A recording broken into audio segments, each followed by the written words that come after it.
Hello and welcome to anybody and everybody that's listening. This is the Lopez Podcast. I'm Nathaniel Lopez, and with me today is Gabe Montiel. That's good. Yeah. What's up? Nothing much. How are you doing? Good. You had to go do some work stuff? Yeah, sweaty. Still sweaty. Not dried off. Trying to dry off. Yeah, well, this is Arizona heat, god damn it. Well, I want to talk to you about music and get to know you a little bit more about how music came into your life and what inspired you to make music and do all that you do. Yeah, I got tons of stories, so whatever. So, you just shoot questions and I'll answer them. When did you really start to fall in love with music and when did music start to become a very prominent part of your life? As a listener, I was exposed to, growing up, a lot of different genres of Mexican music and funk, and I independently, I don't know how, but I discovered classical music. So It was kind of random. I would go to sleep listening to classical, so I had a collection of CDs. That's fucking awesome. As like a grade schooler. And then I didn't really think about playing an instrument until I was about 14. That's when I discovered punk rock, probably. Yeah. Green Day really inspired me to pick up an instrument, which I wanted to play bass. That's it. Just bass. I didn't want to sing. I didn't want to play guitar or anything like that. And then later on, I discovered Less Than Jake, Rancid, bands like that, and that's when I really wanted to play in a band, and I couldn't find anyone to sing or play guitar. Yeah, where did you you grew up in Tucson, right? Yeah. What part of Tucson? Northwest side, so Ina Thornydale. Okay. So I went to Mountain View High School, and so out of necessity, I found some guys, but for some reason we couldn't find a guitar player that was into that, because at that time, the punkers and the skaters, this is when that screamo stuff was new. Yeah. So, when those kids showed up, we were sophomores, and we're like, what the hell is that? It was like an alien to us. We hated it. Yeah, you weren't into the scene. Yeah, but at that time, we were kind of the odd guys out by junior, senior year, because, these are kids with, Liberty spikes and, tall mohawks. OG punks. Yeah, those are the kids I used to hang out with. Anyway, we got a band together, and my senior year, we were playing a show, and I got approached by this old man, Ron Newman, and I didn't know who he was. Yeah. And so he invited me to his house. Well, his daughter, I went to school with his daughter, invited us to play some backyard thing. So we're like, okay, fine. We had horn players, so we knew all the band geeks. All right. So we're like, yeah, this will be fun. And we show up, and anyway, he pulls us to the back at the party, and then we find out that he was a bass player in the Diamonds. So these are OGs, you've heard their music in movies. All right. Okay. Anyway, he kind of took us on as a project trying to get us signed. Oh, shit. So at 18, 19, I was being shown recording contracts. Right on. And this dude had no business, investing time in us. He actually just passed away. His memorial was last weekend, so that's where I was. But him and his buddy Mel Rivers, who I'm going to have in my studio hopefully in fall. Mel was bass singer in the Drifters. Okay. So if you think of this magic moment, in this man, Sandlot. Sandlot. That's exactly when Squints kisses Wendy Peppercorn. Right. That he was part of that group. Oh shit! So he unfortunately recently, I worked with him and Ron for a couple of years, and then we lost contact. The contracts didn't really pan out. It wasn't anything bad. It just, and I'm glad it happened that way. Now, but Mel was recently diagnosed with dementia, so we're trying to get him in. I ran into him at Ron's memorial. Okay. And so upon finding that out, I offered my studio. And so we're hopefully going to get everything that's pending, anything you wanted to finish, reorganized, starting in fall. But I was just kind of thrown in the deep end. Yeah. You know what I mean? Like I said, these OGs, So what was that band's name? The band was Man Overboard. That was my band. All right. And then that kind of morphed into what it is now, which is the Endless Pursuit, which it has been. Yeah. I mean, I don't know how many members we've had. Like, you guys have just been switching through people. Yeah, and I think that's just part of it, is keeping it going. Whoever wants to be, it's not necessarily, the way I look at it now is, it's not necessarily how much time you've invested in the project. It's more of how much of yourself you've invested. Yeah. Because right now, it's taken years to get here, and I feel like this is overall the chemistry and the people involved. It feels like how it's how it's. It was like meant all to building be. Up to it this. It was all coming towards this. So I can't really ask for a better group of guys. Hell yeah, that's how. It's like, that's cool that you decided to stay with it and just kind of keep it going instead of just being like, nah, I'm gonna just make a new band because all these guys left. Yeah, it's kind of a weird thing. I think people get that from maybe reading too many like bios of famous bands or watching movies, and it's like, this guy had like 12 different bands. And it's just, I think that's something I picked up from Ron and Mel, because they would cycle people out of their projects. But they just keep it the same project title. Yeah, and so that's kind of really how I got started. In between then and now, I've just like so many random things. I've played with most of the bands I grew up listening to. Even Billy Joe Armstrong's son, like, he ended up playing a festival we played at. Shit, that's fucking awesome. And I played with Less Than Jake, Misfits, one of the Ramones. Dang. AWOL Nation. I played with, even actually at that same festival as a KFMA 2016, Disturbed. And it was funny because we had made fun of a Disturbed song. We were opening for Real Big Fish. We played with them a ton, one of my favorite bands. We've even discussed tours with them. And we got into something, we were making fun of it, my sax player and I, thinking, that's not a band that we'd ever think of opening for. And then a month later, we're laughing. We're on this huge stage. There's like 7,000 people in the crowd. And guess who's headlining the show? Disturbed. So, like, the most random stuff like that has happened. That's interesting. You guys... did you guys play like Battle of the Bands for the KFMA? Yeah, we got invited to play that, and that's another funny story. That's what I'm saying. Like, you just keep throwing whatever out there, and I probably have some random weird story. And that our at that time, we had gone through a huge shift. So we had a group of guys where we had built the studio with, played a bunch of shows with, because my studio's in my backyard. It's a modified one-car garage. So when I bought the house, it didn't even have a roof on it. So we literally built our studio purpose-built for music from the ground up. Fucking awesome. So we did a lot with that group of guys. It didn't end up well. This was the year before KFMA, and I had the studio. It's like, well, what are we going to do? We only recorded one album there. Yeah. And I don't want it to go to waste. And I hit up Kenny Padilla, who is our drummer now. Really cool dude. And I contacted him knowing that he was a good drummer. I said, come in. We didn't really know each other at the time. We knew of each other through playing in the scene.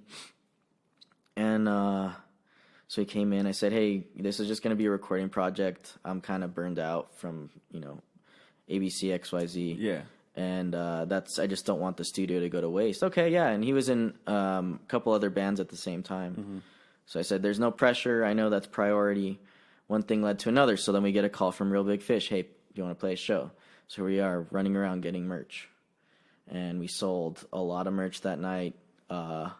We had a blast, and then like I said, a month later, we get a call. Hey, and Kenny calls me. And I'm going into work, and he's like, hey, we're going to be on the radio right now. I'm like, what are you talking about?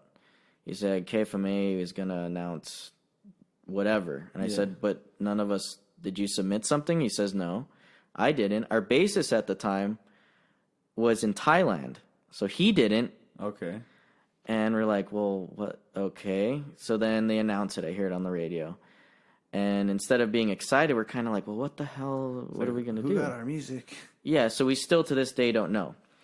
That night, he was playing in one of his other projects. They're opening for the Dead Kennedys. Okay. So we're sitting there backstage because I was shooting photos for him or something. And we're just like racking our brain. What the hell are we going to do? We don't even have a bassist. Yeah. But then we can't drop this opportunity. Obviously, someone put it in there for a good reason. Yeah. And his bassist at the time, we kind of like, okay, we don't have a bassist who can get us through this gap between when our regular bassist, you know, he was going to be gone for weeks in Thailand, and he was going to be coming back maybe a day or two before actual KFMA Day date. So we didn't even think he was going to be there. So we hit up Andres Batista. Oh, Andres. Yes, and he got us through everything. He ended up playing with us for a while after that, and we got through the battle maybe one practice. Our horn players held it together, and then okay, now we're playing KFMA Day. And so Andres, being the cool dude that he was, we gave him the option: do you want to play? Even our our main bassist Jordan at the time, the guy coming back from Thailand, he says, you give him the show if he wants to play. Andres didn't want to play it. Okay. So here we are. Jordan comes back. He hadn't played with us in weeks. He comes back from Thailand a day before KFMA Day. We practiced maybe an hour, and then we play this huge show, and it went really well. It's one of my probably one of the best memories I have as a musician, just playing out. Yeah. Fuck. How many people do you have in the band? How many members are there? Currently, we have 6. 6 people. That's a lot of people in the fucking band. Yeah. At one point, I think we had up to 9. Jesus Christ. That's so many people. So we had like 4 horn players. Were you just practicing in your studio or what? Yeah. Yeah, is it fairly big? It's pretty big. It's pretty comfortable. Big enough for 9 people and some drums? Yeah. If we needed to. Right now it's comfortable at 6. I don't want any more than that. But it's just at one point in the past, I don't know what we were thinking. Did you just have more horns or what? Yeah, it was crazy. There was a second guitarist and 4 horns. So what is it now? Just drums, guitar, bass? And then there's a trumpet, sax, and trombone. Trumpet, sax, and trombone. That's pretty cool. Yeah. I remember I watched you guys at the Flycatcher, and I think you guys played the Office theme song. Yeah. I was like, dude, this is fucking awesome. It's like, you never see horn players anymore. It adds a different, it just adds an energy that I personally believe you can't really, no matter if you buy the biggest amp or you have the best DJ equipment, you can't really match that energy that a horn section brings. Super upbeat. I love it. Mm-hmm. Fucking. And it attracts people. Yeah, yeah. Because they're just like, what the fuck was that noise? Yeah. Yeah, I don't, well, the bands I play with, I wasn't super into like what, ska punk? Is that what you'd say? Is that what you would classify yourselves as, or? Yeah, I think that's just as a broad term. At one point, we released the first album in Europe on this little distribution label, and we're getting a lot of press from over there. Actually, the first good press we ever got was from Europe. It wasn't even from here. And we started calling it. Well, it was funny. My guitarist at the time, he was we were both the primary writers back when we released that first album. Okay. And we're sitting there, and we're setting up our gear, and he says, "I don't even know what to tell people what we play. Just tell them to come out." And we're just kind of like going back and forth talking about that, and it's like, yeah, it's kind of a clusterfuck of all kinds of stuff. Mm-hmm. And I was like, well, why don't we just call it cluster punk? So that kind of stuck through. Where, that's what they were writing up in Europe, cluster punk. Because it was. It's like right now, we're currently doing a project that is written around this song Gunslinger, which got us a lot of notice. That was the first song played in Europe. It's what got us KFMA Day. And so I always had this vision of turning it into a song form of a spaghetti western. Yeah. And so there was a beginning and an end, Gunslingers in the middle. Mm. And finally, years later, we're coming to the end of that project. We found the right group. We got into it this year. Fuck yeah. And so it's like stuff like that where we in previous projects, we've had mandolin as a lead instrument on songs with the horns. And so that's kind of where that cluster punk thing came from. That's cool. I dig that. But the easiest thing is just, we're in a ska punk band. And you guys record all your music at your place? That's cool. Yeah, it's all DIY. So what made you want to build a studio and stuff? Well, I had spent hundreds of hours at the studio here, Loveland, and Nathan Sabatino ran it, and he actually ended up later on going to work on tour with Coldplay and bands like that. Oh, shit. He was a really cool dude. And he had built his studio in the backyard, and he would add on to it. And over the years, we just got to know each other, so I'd ask him questions. He'd always be willing to answer. I kind of paid attention and just piqued my curiosity. Yeah. And I had this building in my backyard, and we got into it, and we spent 4 months constructing the studio. And then, I took everything I had learned. I did my own independent study, and we came out with that first album, which is very flawed, but there's a lot of heart in it. It was like, it went from building a studio right into recording. It was exhausting. So it was like a solid 14 months. Damn. I bet that cost a pretty penny. Yeah, we did all the work myself. It was me, my dad, some of the guys in the band, and my grandfather. Shit. And it was worth it, though. That sounds worth it. At the time, we're thinking, well, this is how much we've spent in the past. And that even at that time, Nathan was giving us a good deal. Yeah. Said, well, why don't we just put the money that we would have put into a full album into the studio, and we have that forever. Exactly. Fucking, what was I going to say? How long have you had your studio now? I think we finished the structure in 2012. 2012? So 7 years, and we've been adding on. We added a proper vocal booth, I want to say, 3 years ago. Shit. That's awesome. But the main structure has been done for about 7 years. And it's coming along really good? Yeah. Did you say it's complete now? Yeah. We have a drum set that doesn't leave. We have amps that don't leave. We have... Okay, everything is like purpose, like for this place. What do you call it? I had toyed with the idea of making it public, and we ended up calling it Cluster Punk Studios. Yeah. But now it's private. For the most part, it's kind of like a friend of a friend thing. Yeah. So I know this guy. He might be able to get you in. That kind of thing, yeah. Because I don't know, musicians are sketchy, man. Yeah, some of them can. I just would prefer them not coming over to my house. She's like, you just got to be in my backyard. But, yeah, I get that if it's like, because, it's like it's in a neighborhood. You don't want people to just come and fucking be like, hey, I know this guy's got a bunch of stuff over in his backyard. Yeah. Yeah, fuck that. Or you put in the 100 hours and then they don't pay. That. And I know Nathan, he was working with some guys who were like Arizona legends or whatever. And, they'd show up and then they disappeared, go on a bender, and then they'd never pay him. Yeah, so I've never had that. I've never had that ability to be like, you front us these songs. Yeah. Yeah, we always paid outright. But fucking, and now you have Pomade. Now you have a pomade company. Yeah, that's kind of a big science project, though. Yeah, it's in my hair right now, but that came out of a place of stress. I guess it's just kind of like goes along with I needed to be able to create something. Yeah. But something away from the band, because with the band you need, you rely on each other. You need an X amount of people. So I wanted something I could do on my own.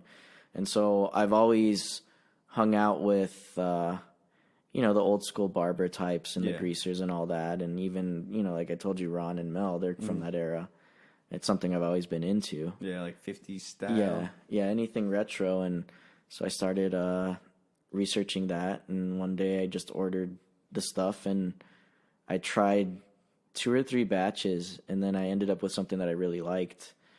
And I took it to my buddy's barber shop and had the greasers kind of try it out. And I'm like, well, we'll see if I'm right about this or not. I had worn it on stage, on a roller coaster at that point. It was like 2 or 3 months before I really gave it to anybody. And they're all really excited about it. Right now it's in my buddy's shop. I have an Etsy shop, but it's really just kind of like I said, it's like a big science project. So I'm kind of seeing what it's going to do. How do you even make it? That stuff is oil based, so it's what I put in is beeswax, petroleum, microcrystalline wax, fragrance oil. What else do I put in there? I'm trying to think.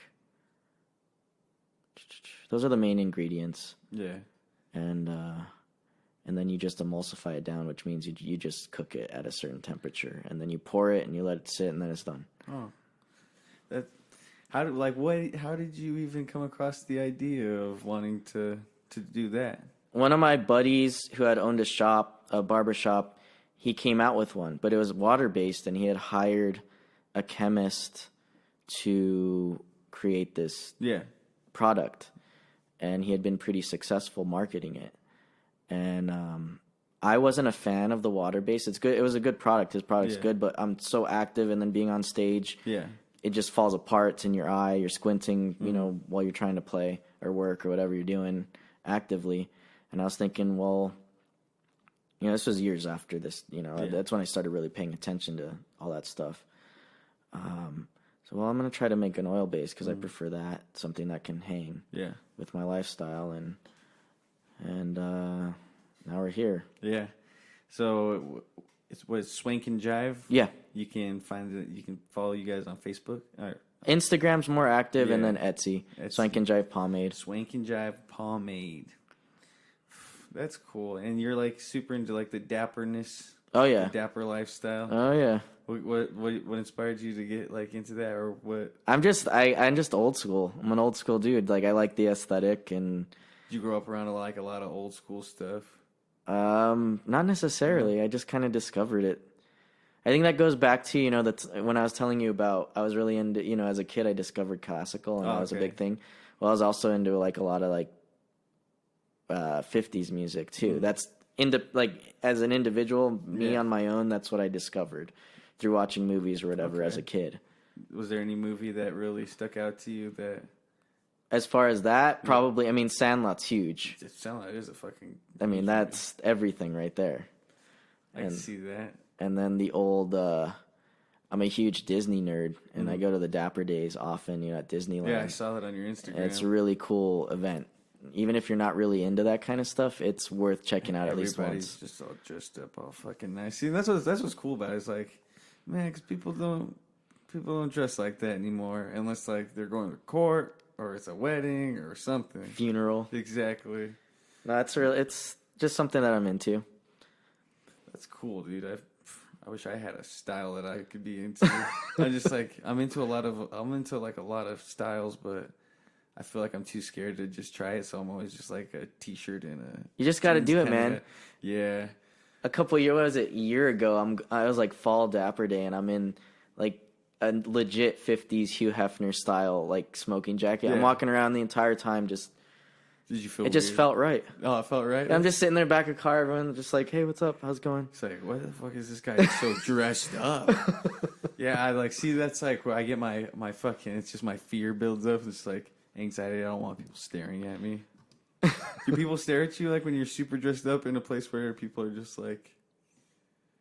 Well, at that, you get like the good part of the population that like that particular day at the park. It was Dapper Day, so people get it. But then there are people who are just casually going, or maybe it's their annual family trip. They don't know what's going on, but it's never anything negative. It got to the point where they were stopping me and the group of people I was with to take pictures. The people who didn't know. Why would you get offended? Be like, these people are wearing nice clothes and their hair looks good.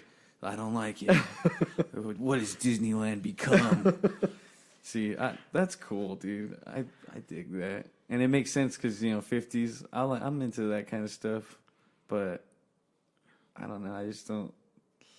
I'm scared to dress like it. I still dress like I'm a kid, wearing pants and just shirts with stuff on them. Never wearing button ups. No, I wear button ups sometimes. It's to each their own. It's not. It's not a bad thing. It's not. But that's cool though. Like, I dig the fanciness and just it looks fly. I'm already used to feeling like an outcast, especially like here in Tucson. So why not do it? Did you, when you grew up, did you kind of feel like you were outcasted for liking more rock and roll oriented music? It was interesting because I've never been able to completely relate to just like what you would consider like the normal kids. Yeah. But I never felt like a complete outcast. I had a lot of friends. It was a very eclectic group. I feel you. But now, you you hit a certain age and it's like, well, I don't want kids. Like my norm is, if I get a call from Real Big Fish, for example, and go on tour, that's my norm. Yeah. I'd make it happen. Hell yeah. And it's funny too, because I have my house, I'm getting to the end of the renovations, and I did that kind of on my terms. It was a unique opportunity. And I'm closer to having the white picket fence life than most people who want it. Yeah. But that's not really what I'm about. It's more about I have the house as a home base and it's freedom, so I can go do these things if they come up. And I guess in that sense, I'm kind of fringe. But I don't know. I mean, I've been told I'm like, my sister lives with me. She says I'm pretty eccentric. Yeah. She says I'm the most complex, simple person that she's ever met. Really? Yeah. So it's just, I don't know. It's just me. It's just what I do. I don't question it. I'm just. You're just you. Yeah. I feel you. Yeah. I don't know. I didn't grow up in Tucson, so I grew up in like the super small town where it was kind of weird. You were looked at a little bit weird for liking rock, just because everybody was into rap or country. Yeah. But fuck that. Well, it's funny because I wouldn't consider myself a fanboy or a fan of of anything really. Even music, I love it, but it's a labor of love. When we're playing the big shows, where the magic's there when you're on stage, you have a good show, but leading up to it, it's still work, as you know. Yeah. And it's not always fun, and I don't really care when NFL's on or anything. Even baseball's been a huge part of my life, but it's the game. I don't stop my life to watch baseball. Exactly. And things like if I get a flight to Anaheim to go to Disneyland, it's not just the park, but everything around it, including the music scene. A lot of my favorite bands come from Orange County. People go and gather at, say, a Dapper Day. It doesn't have to be at the park. Yeah. But just that scene is more me. Yeah. I would never want to live there. It's crazy. I wouldn't be, yeah. Because then you just lose its touch. Well, not that. It's just, it's too expensive. You're enslaved. Oh, okay. But I feel more at home as far as the scene there than I do here. Okay. I went to the U of A. I hate the U of A. I will never wear anything with the U of A insignia. I'm not a fan. Everyone worships the U of A. That's true. People get face tattoos that never even went to college. Most of them, they're wearing U of A socks, right? You walk into a house and they have like a massive fat head, whatever those things are, plastered on their wall, and they've never been. Exactly. The Country Thunder thing, like I'm not into it. It's cool, but like the Tucson thing has never been your thing. I mean, it's funny because the greatest compliment I've ever received, and it happened recently, it happens regularly, regardless of the size of the show, whether it be big, whether it be small. When we play, I always have one or two people come up to me and ask me where the band is from. They don't believe we're from here. So you go from Tucson. It's like, nah, you're not. Yeah, I've had people. I recently found out that a program director on a small radio station wouldn't play us because he didn't believe that we were from here. Oh, and it was like a local thing. Yeah, and that's crazy. And so one of the DJs, who goes to our shows regularly, he's a fan. He had to convince them and pull it up on computer and everything else and show them. Crazy. And I didn't find that out till we were recently doing an interview there, and he told us that, and I said that's the biggest compliment because I don't want people to think we're from here. Yeah, well, Tucson's a weird place because some people do like a lot of. I hear it referenced by a lot more famous people sometimes, and I'm just like, why the fuck? It's like why do you come to Tucson? It's like because we live here, and it's not to bash it. I mean, some of the radio stations have been very supportive. Obviously, there's talent here. Yeah. But I can't say that there's a healthy scene. Oh, there's definitely not. And that's where we've been lucky, where we can catch a big tour when they come through and play on that. But it's a strange place.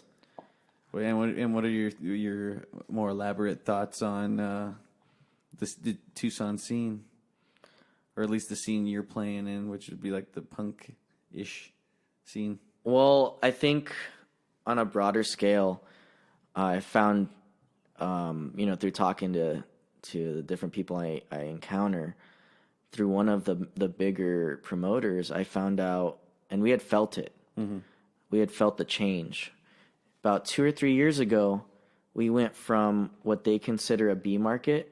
So, for example, A market for bigger tours would be like LA, Phoenix, New York, places like that. So these are like the first big stops. You know, you get, it just makes business sense. We were considered a B market, which isn't bad. No. I grew up going to some pretty big shows. I've been able to play on some pretty big shows with my projects, but we went from that B, we're now a C. And it's funny because people who've moved here from, like, say, Southern California or whatever I've run into, and we start talking music, they're asking, well, why don't any good shows come through? I said, well, I mean, there's just more money in Phoenix. I mean, you go to a show up there, and there's a turnout. Oh, yeah, exactly. I mean, even me being from here, I'd probably skip Tucson, too. Yeah. And it's just people just don't... It's a supply and demand thing. And... the bookers are going to react to it, the guarantees that they can offer, and these bands are going to react to that, and it's just how it goes. I really don't know what it would take other than people just going to shows to change it. Yeah, that's it's definitely what it needs. I'm guilty of not going to shows too. It's a bad habit that I built whenever I lived in San Manuel, because it would be like, we got to find someone to drive us to Tucson to the show, and we're gonna spend at least $20 that we don't have because we're high school kids. Yeah, but that's no excuse. I should definitely start going to more local shows. If you're listening to this, go to more local shows. Well, you're playing tonight, right? Yeah. Playing tonight. This isn't going to be out tonight, but hey, you should have been at that show that night on the 20th. So, where have you guys been playing around recently?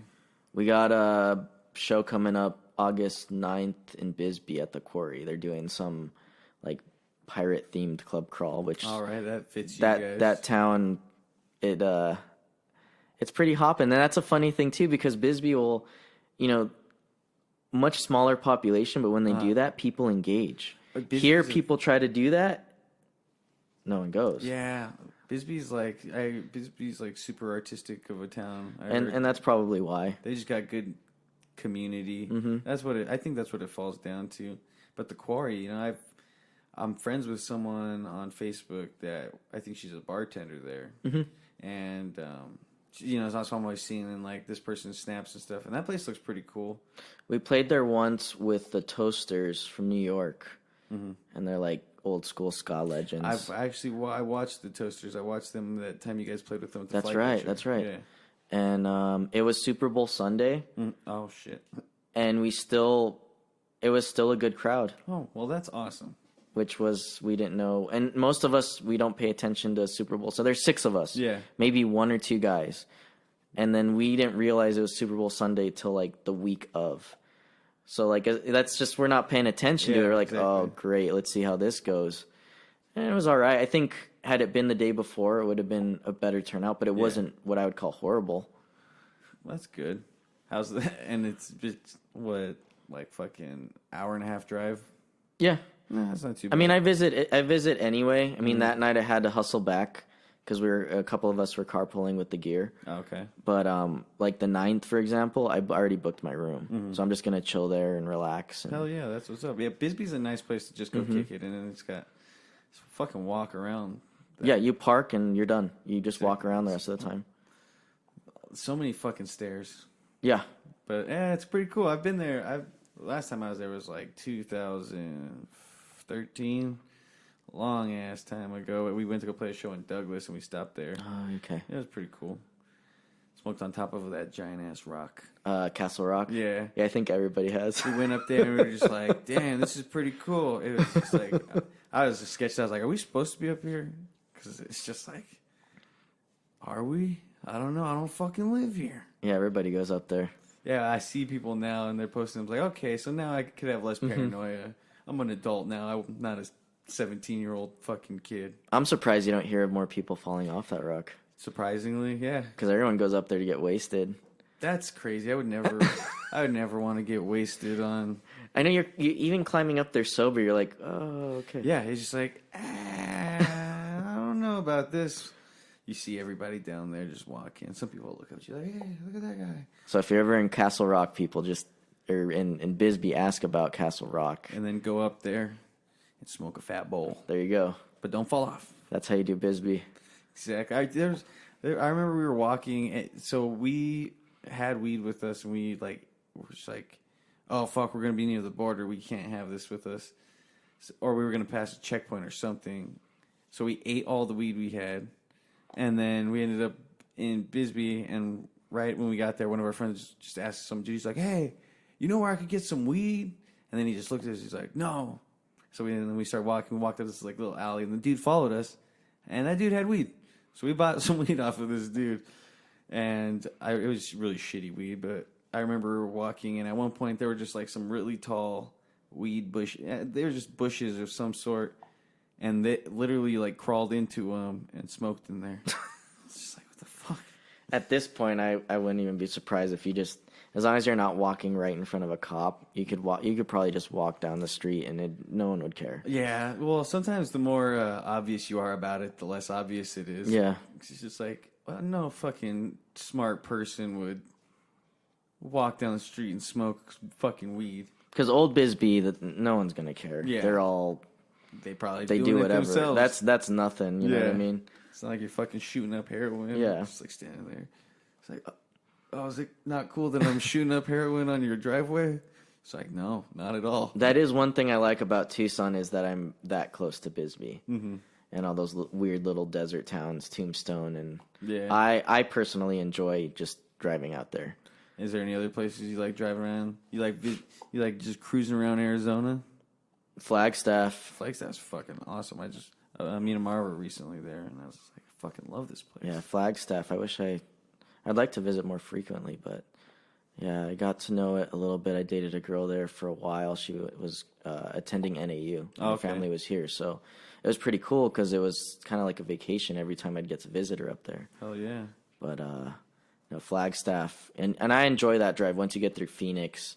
That's exactly what I was saying, because Phoenix is just, if you're going anywhere really, and you're fucking going through Phoenix, just a drag.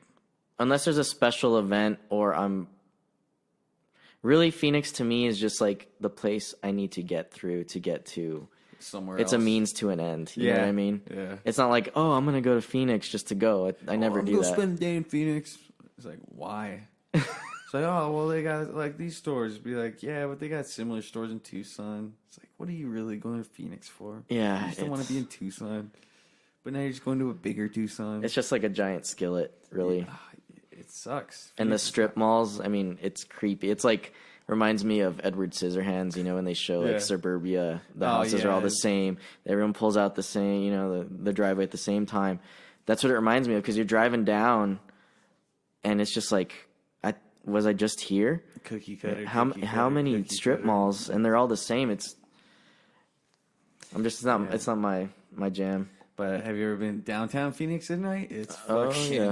Yeah. It's pretty much like anywhere downtown. I remember we went to a movie, not to a movie. We went to a concert at the Comerica. Yep. And we were driving back to our hotel, and I remember we were passing this corner, and I was just looking out the window, and there's just some like older lady, and she looked fucked up, and she was like pulling up her dress as she was like taking a piss or a shit in the corner of the street. I was just like, what the fuck? Yeah, that's any big city. Yeah. It's gonna happen. I want to see it more. Not so much where I'm living, but just where you visit to make things more to spice up your trip. Be like, dang, remember that fucking person that was shitting in the sidewalk? And you don't forget, because you're just you're telling a story right now. That shit's engraved in my brain. I will never forget that. That is actually, speaking of A Market, that was my first really big concert, was downtown Phoenix, and it was the Pop Disaster Tour. Pop Disaster. So that was Green Day, Blink-182, and Jimmy Eat World had just broken through with their first hit, and that was an experience. That was before I really had decided to pick up a guitar and really learn. Yeah. I was just into the music. All right. And that was cool. That was like 2002. So that was pre-Blink breakup. Yeah, that was their prime. They had already been rock stars. They were, I think it was Take Off Your Pants and Jacket around that era. So, and then Green Day. I mean, that was an experience. Where was that? What theater or place you watched that at? That was at the arena. I forget what it was what it was called at that time. Fucking arenas. Big shows like that kind of suck. Just because she's like, fuck, I'm way back here. This blows. We had snuck onto the floor. Fucking lucky. Yeah. That's dope. Yeah, I remember whenever I was at the Comerica, I was like way up in the stands. I was like, this sucks. It's like, I fucking hate this. Watching ants play. Pretty much. And I was just like, I was like, please have some screens on the side and some cameras going. Yeah. There was none. We were pretty far back, and I mean, we were like 7th grade. Something like that. I don't even know. We were young. We couldn't drive yet. And it was 2 of my buddies and I, and then one of my buddies' dad. He's the chauffeur, and so he took us, and there was this. I remember there were these huge guys guarding, these security guards. Yeah. You know, keeping people from going onto the floor. And we saw this rush of people. It was like an avalanche of kids, just like coming at this guy. And at a certain point, he just gave up. I mean, what are you going to do? He's just sitting there with his arms out. And pretty much the Area 51 memes. You're right. It was like that. And so we were able to get through on that. But my friend's dad, he freaked out. He got pissed. So we're like going towards the stage, and he pulled us back up. Oh, dude, we were so bummed. Yeah, I would have been fucking pissed. This was our first huge concert, you know. Like these bands, we were all about them, but we made it onto the floor, and then we got pulled back up, and damn, that sucks. Yeah, it was like I remember a couple years later, I went to my first real punk show, I guess, on my own, and my buddy and I went, and I think we were maybe 14 at this time. We went to Scrappy's. Okay. And this was when it was right behind the Rialto Theater. And it was, you know, at that time you had bands like Fall Out Boy and all these upcomers. All these bands at that time. I mean, this was like the CBGBs of Tucson at that time. So these bands were just coming up, and then you would see these bands on this small stage. There'd be 200 kids in there. Yeah. And then a year later, it'd be on like MTV and blowing up. So I remember we went to go see Voodoo Glow Skulls. They were in town, and we had a good time. And I remember coming out of that show with the black eye, and then we didn't have a ride, and I didn't know it. And my bud's like, "Yeah, my parents aren't coming, so what the hell are we gonna do?" And downtown Tucson, you were either going to a show or you're gonna go pick up drugs at that time. Like that's the type of downtown we had. Yeah. And so it's super sketchy. So we come out of the show and we ran into some underclassmen. This guy with his girlfriend's like, "Oh, we recognize you guys from, you know, get a ride." And I was like, "Well, we have no choice, really." Yeah. So I'm hitching a ride with the black guy going home. And I'm just like, well, when can we do this again? Like at that point, like that's. And then you were in love with going to shows. Yeah. Fucking A. Did you watch, did you see Blink whenever they came back in like 2009? I saw them. No, I didn't see that comeback. I didn't catch them live. I've seen them twice since Skiba joined the band. But that's more to.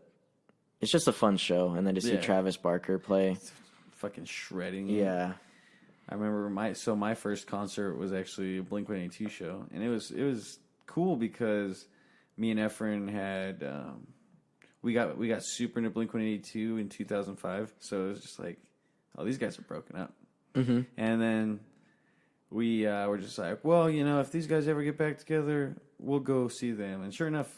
They got back together, and we saw them for our first concert. But I remember it was like Pepper, Slightly Stupid, Fall Out Boy, Amberlin, and Asher Roth. It was just like one of those big. It was like the Tempe Festival. Okay, yeah, Tempe Beach or whatever it's called. Yeah, exactly. And so it was a pretty cool show. We got like we were like front fucking like 3 rows. And that was like 4 bands before Blink, and we were wearing we had bought Blink-182 sweaters. It was like August. It was still hot. So we were just like, fuck this. We ended up going to the back, and then trying to watch Blink was tough because we were like short-ass kids. It's like fucking standing, trying to fucking look over people and shit. But it was a cool show. Those are the good memories, though. Yeah. Now shows are... I don't even know the last time I went to a show that I just didn't play it. I'm terrible. That's kind of how I'm lately. But I've been so busy with so many other things, I just can't. Like, and I feel like a jerk because people are, oh, have you heard this band and that band? They're all local bands. Like, not to sound like a snob or anything, I just don't. It's like I'm not there. Like, I'm doing my own thing right now. Yeah, I mean, talk to me when there's a bigger tour. Like, that's, like I said, we've been fortunate to where, like, the majority of our shows are with bigger bands. Yeah. That's and cool. It's just my world. Yeah. I feel you. I'm, like, always trying to do something that, you know, pushes me forward. That's what I try to do with my free time. And, I don't want to try and sound like a snob either and be like, I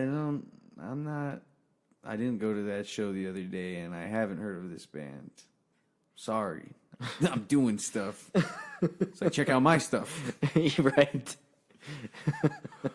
Fucking. All right, man. Well, thank you for being on the show. Thanks for having me. Coming in.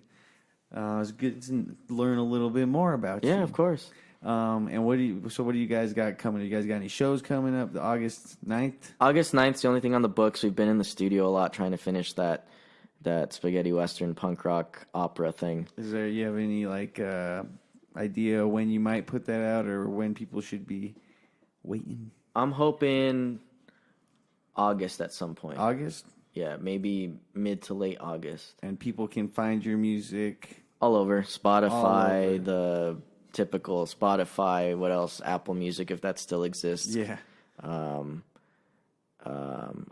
wherever, just in general, everywhere. That's the Endless Pursuit. Check them out, and check out Swank N Jive Pomade. Yeah, I already plugged that, but I'll plug it again. Thanks for having me, man. Thanks for being on here, man. All right, thank you for listening. If you were listening, if you weren't listening, well, you're not fucking hearing this. This is the Lopez Podcast. I'm Nathaniel Lopez. If you want more information, follow us on Facebook at 85631 Productions. That's 85SIX31 Productions. You can follow us on Instagram at 85SIX31. We're on YouTube as well. We're all over the place. Thanks for listening. Goodbye.